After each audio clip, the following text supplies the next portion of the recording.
con la ponencia Mujeres en estafas online, perfilación criminal y sus implicaciones en política criminal con perspectiva de género. Ya no me llama la atención si es mujer víctima o mujer autora. Mujer autora. A mí me encanta. Entonces tiene usted el mismo tiempo, 15 minutos, cuando quiera hacer. Bueno, buenos días. Gracias por estar acá hoy. Bueno, mi nombre, como dijo el doctor, es Lilia Rodríguez. Actualmente trabajo en la Universidad Internacional de La Rioja, que es una de las universidades de España que está promoviendo la educación netamente online a nivel de Latinoamérica y Europa. Bueno, mi investigación se basa en mujeres delincuentes. Hace ya 5 años me he dedicado a investigar el hecho de que la mujer decía delinquir.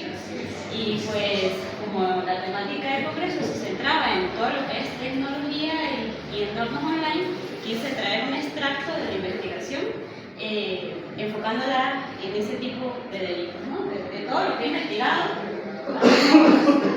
algunos extractos de allí. Creo que se lo pueden ver aquí, pero bueno, ahí vamos. La criminalidad femenina ha sido bastante ignorada a lo largo de la historia de la criminología. Soy criminólogo, netamente de profesión, soy licenciada en criminología y especialista en el área de la gerencia policial. Por eso no van a ver en mi ponencia enfoque jurídico, sino criminológico, porque son dos cosas muy diferentes, así como decía el doctor. Bueno, el rol que se le da a la mujer es ¿no? De madre, de virgen, de muy bien portada, y el hombre, ¿no? El malo, el violento, el agresivo, sí, desde siempre. Eso desde el mismo Lombroso, que decía que la mujer es inferior intelectualmente. Incluso filósofos, ahorita se me fue el nombre, pero es uno de los más críticos de la área femenina.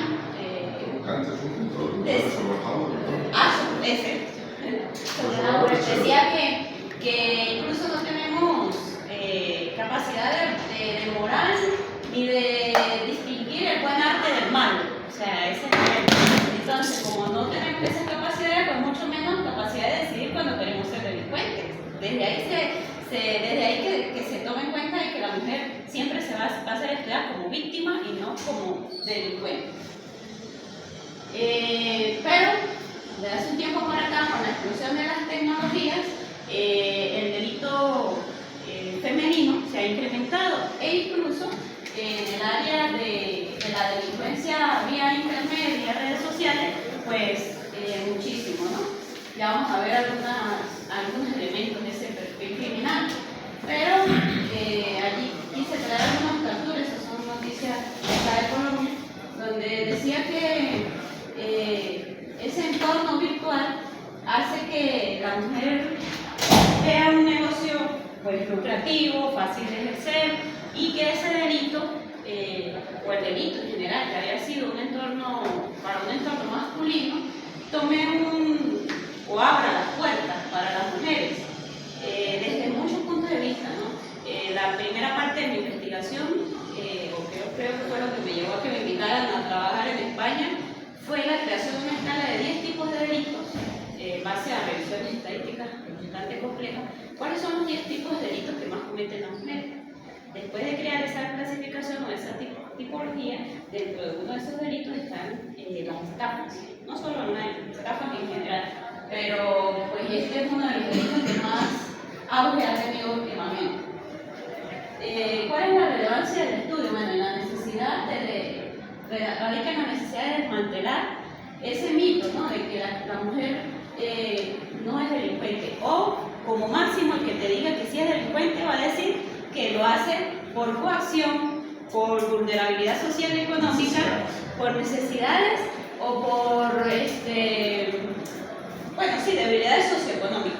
Y pues mi labor ha sido, a pesar de que es un tema muy rudo de meterse, porque el tema de la lucha feminista pues va en contra de toda esta investigación y en contra de todo esto, ahí voy, ¿no? Para que me haya muy bien, me ha abierto muchas puertas a nivel del mundo, porque es la verdad. O sea, porque yo voy a decir que la mujer es más víctima que el hombre, y eso todo el mundo me lo aplaude, pero yo digo que la mujer también puede ser delincuente al igual que el hombre, y entonces van a horrorizarse. No, yo creo que estamos en el siglo XXI y deberíamos abrirnos un poco más. Es igualdad. De hecho, en la revisión que hice a nivel de Colombia, para poder venir acá aquí hoy, quise adaptar un poquito, o sea, empaparme, ¿no?, de cómo es el contexto a nivel de Colombia, y tienen una jurisprudencia donde se establece que debería, o sea, establece más esa igualdad en el momento de sancionar, ¿sí? Ya lo van a ver más adelante, que no debe verse exclusivamente como víctima, sino también analizarlo más imparcialmente, lo cual me pareció impresionante que tenga ese avance. Bueno, a nivel de fraude digital como tal, estas son unas citas de declaraciones de Policía Nacional de Colombia. Dice: el fraude digital se ha convertido en una de las mayores amenazas para la economía personal de los colombianos. Más del 40% de los ciudadanos han sido víctimas de estafas en línea. Otra cifra así que estuve soñando dice: 4 de cada 10 personas son víctimas de fraudes digitales, lo que incluye actividades como el phishing o las llamadas telefónicas engañosas. Actualmente, pues con un simple responder sí o no, ni siquiera te están pidiendo contraseñas claves de usuario, simplemente te están grabando el tono de voz, la voz, el sí, el no.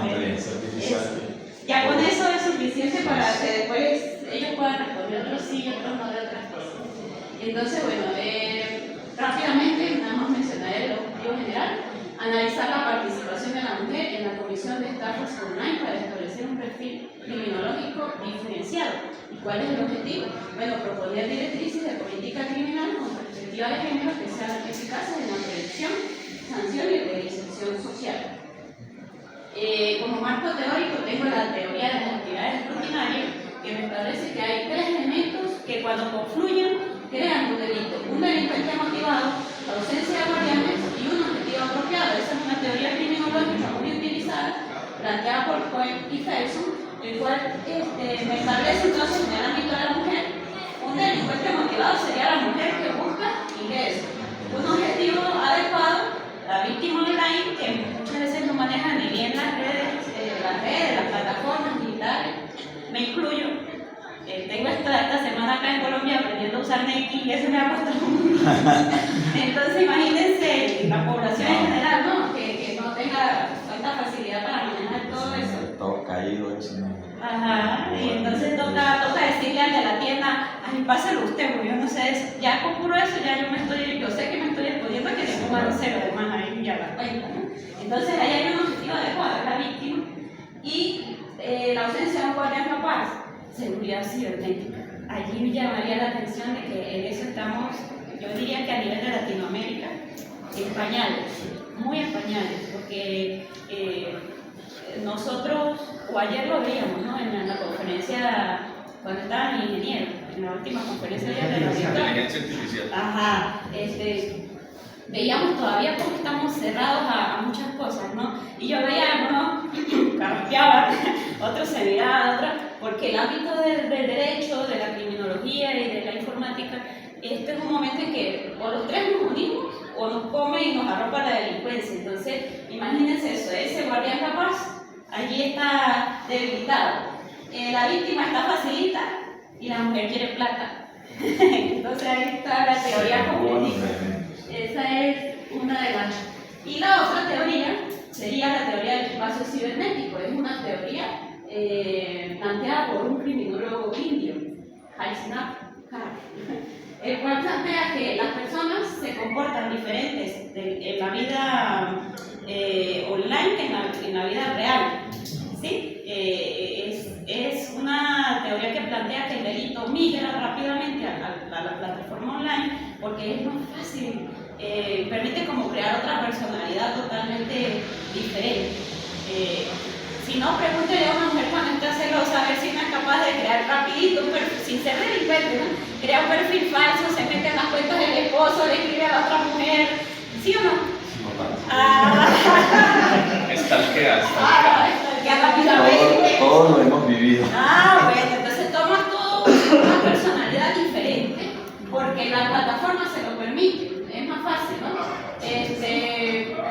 Acá tengo una frasecita importante, dice, porque la plataforma o el internet reduce las barreras psicológicas y morales y crea lo que se llama desindividualización y anonimato, claro. Allí puedo yo actuar como si fuera totalmente otra persona. Bueno, se trata de una investigación documental, como les digo, es una la que llevo años, pero se ha ido, como decía el doctor, a mí me gusta también cerrar y publicar. Entonces la primera que hice se publicó en Perú y fue toda la parte teórica. Hice empaparme de los filósofos, los juristas a nivel de historia, qué han dicho de esta delincuencia femenina. La segunda parte fue la clasificación de los 10 delitos más cometidos. Esa la publicamos en Colombia. Bueno, sí, también. Listo. Y esta parte que estoy todavía en proceso, estoy en ese tema online, cómo cambia esa personalidad femenina. Aquí rapidito, unas cifras, efectos de violencia política criminal, por qué es necesario girar la mirada hacia este tema de la delincuencia femenina con la finalidad de generar políticas públicas. Bueno, lo adapté a Colombia por el ambiente y el Congreso, ¿no? Le coloqué acá las cifras, son cifras oficiales, las pueden revisar en la página web de la Policía Nacional, la cual, para resumirles ese montón de números, me indica que hay un 22.58% de mujeres delincuentes en materia de estafas, lo cual me indica que no puedo tener un 100% tanto de prisiones como de políticas criminales diseñadas androcéntricamente cuando ya tengo una población femenina que pasa el 20%. Entonces, cuando eso me indica que hay una población a la que no he mirado ni para legislar, y muchas de las revisiones ahí sí de la lucha feminista es el diseño carcelario, ¿sí? El diseño de las visitas, todo ese mundo carcelario que ya se crea otro tema de investigación amplísimo, pero que es necesario tomar en cuenta a esas mujeres, y más pues allí ven una cifra a nivel de Colombia. Estos son solo capturas, no son, o sea, imagínate la cifra negra cómo estará. Siempre los que manejamos el ámbito criminológico sabemos que la cifra que vemos es nada más como un 20% del 80% que es el iceberg que está bajo el mar. Ajá. Bueno, acá tenía rápidamente algunos elementos de esa perfilación criminal, menor sospecha policial y judicial, aprovechamiento de estereotipos de confianza, o sea, a ti te llama alguien y si escucha una voz femenina con acento así de operadora, me genera más tranquilidad a que sea un hombre, incluso poniendo la voz de elegante operador bancario, ¿no? Entonces, eso hay un elemento psicológico muy interesante para la lectura. También hay el tema de estafas online amorosas, ¿no? Que eso lo escuchamos mucho, y que hay estadounidenses, canadienses llegando a Colombia, por poner el ejemplo de Colombia, ¿no? Pero pasa en Las aplicaciones de cita. Sí, llegando a una cita, conocer a una hermosa mujer y resulta que cuando llega, bueno, un golpe en la cabeza, quitan el bolso, lo botan en una calle que ni saben. Esto es mi vida. Soy aburrida. Bueno, entonces esas son estafas románticas o extorsión. Habilidades en la comunicación y manejo de la persuasión. Creo que Dios no nos dio fuerza física, pero nos dio esa persuasión muy buena, muy interesante. Pero a veces la usamos, ¿no? Inadecuadamente. Y el acceso a datos internos, este elemento se refiere a otro punto muy interesante para una investigación futura, es la facilidad que tienen las mujeres para acceder a cargos de alta confianza en empresas grandes, ¿sí? Porque tal vez buen desempeño, no sé qué. Entonces allí me dicen los investigadores, o lo que he encontrado hasta el momento, que es más fácil para las mujeres este tema de los delitos de cuello largo. ¿Sí? Ya llegamos a la conclusión. Bueno, para decir por qué es importante este tema de la investigación de la delincuencia femenina, por el hecho de que al conocer los perfiles y las dinámicas, cómo se presentan, se pueden diseñar políticas públicas criminales más eficaces. Porque por lo mismo que ya les comenté, hasta el momento tienen una perspectiva muy androcéntrica y nos permite desarrollar también incluso programas de prevención que reduzcan esa delincuencia. ¿Por qué? Ya para cerrar. Al conocer cómo se comete el delito, quién lo comete, o sea, tener bien la perfilación, yo puedo diseñar programas que prevengan. Es decir, si yo me entero de que el problema está vulnerabilidad socioeconómica, bueno, vamos por allí, pero si también fuera un mal enfoque en cuanto a algún principio, valores, moral, algo más ético, también pudiera trabajarlo desde, sobre todo, como decimos los criminólogos, desde el nivel de la infancia, ¿sí? Hay algunas cosas que hemos olvidado enseñar como padres y como criminólogos, pues nos gusta siempre recordar que allí es donde se inicia la prevención del delito. ¿Listo? Muchas gracias.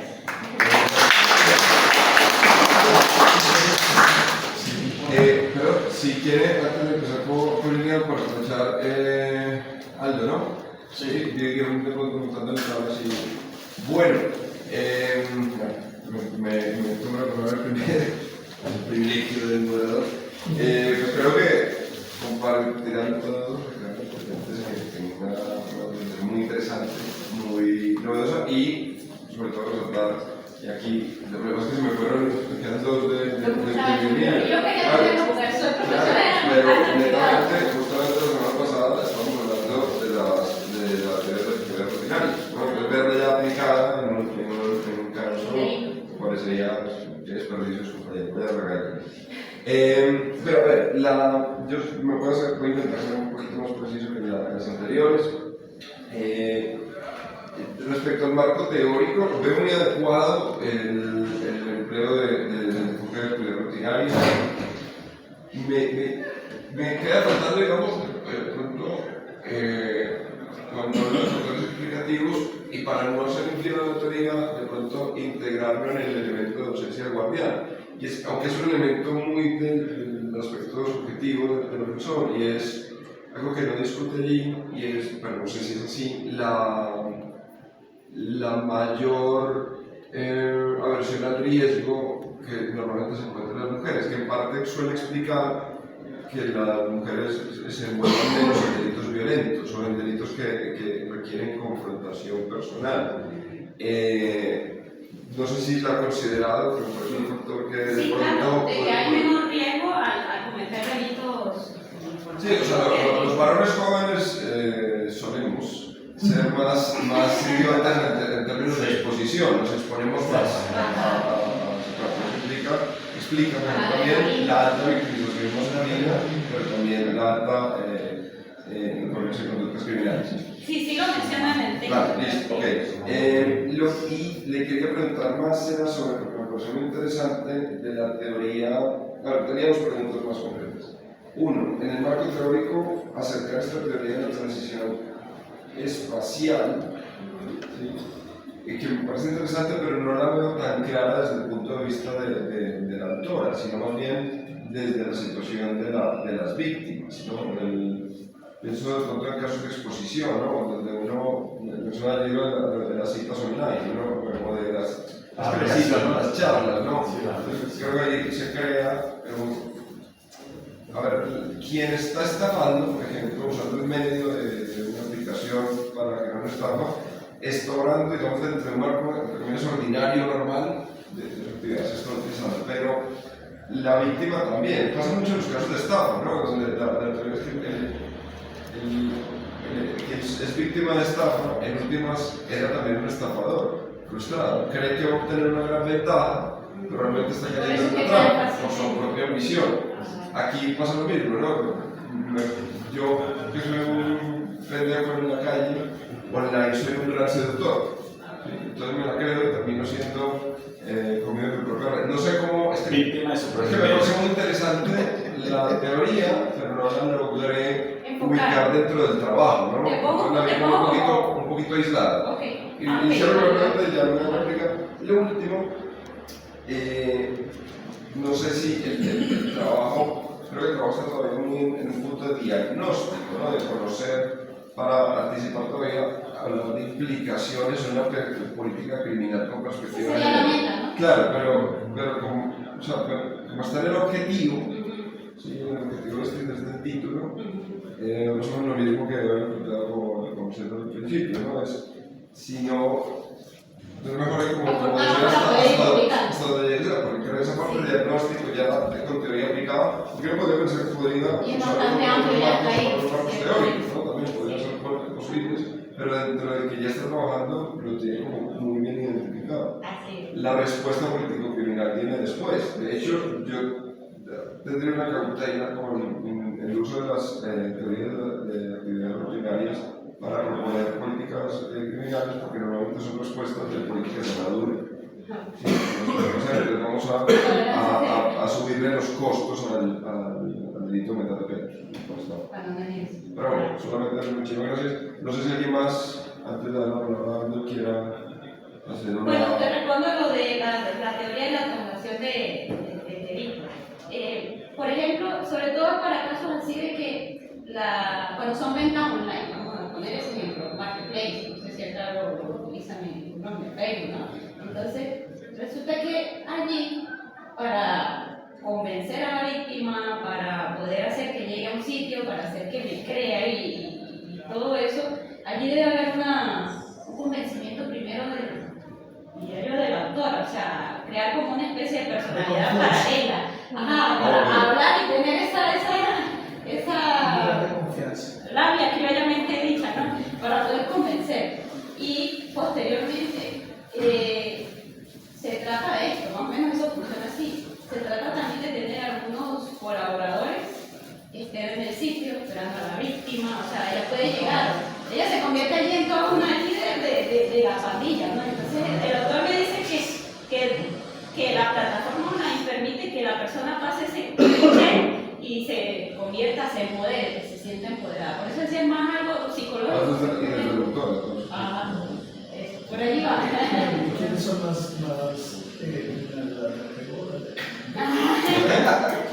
¿Quiénes son el detalle de Perú y Bolivia, que lo he revisado bastante, el detalle de Perú y Bolivia es, diría yo, el temor o radica la cifra de menor criminalidad en esos países, radica en que haya la sanción no es tanto penal, sino social. Hay una legislación, pero no es escrita, sino el control social contempla que el esposo más nunca la va a visitar, más nunca va a ver a sus hijos. Es execrada de si todavía vive en alguna especie de comunidad indígena, que autóctona, que hay muchas todavía en Bolivia y en Perú. Bueno, allá no la vuelven a recibir. O sea, todavía hay una especie de inquisición, diría yo, y entonces eso hace que sea mucho menor el delito. Aquí hay mucho más liberación. Pero esa es una bonita, por lo menos muy interesante, porque además la zona de Alpuno, en la ciudad de Juliato, por ejemplo, que es mayoritariamente indígena, casi más del 90%, pero es una ciudad enorme, es una ciudad de más de 1 millón de habitantes y funciona a punta de sanciones sociales. Algunas muy severas, han llegado a quemar gente viva, ¿no? Pero no roban, no roban.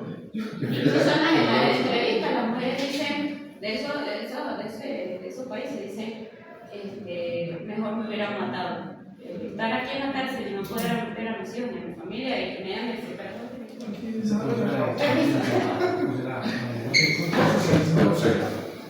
No sé si pero pongo el cronómetro. Mi nombre es Aldo La Torre Iglesias, docente investigador de la Universidad Cerro Morera de Santa Marta.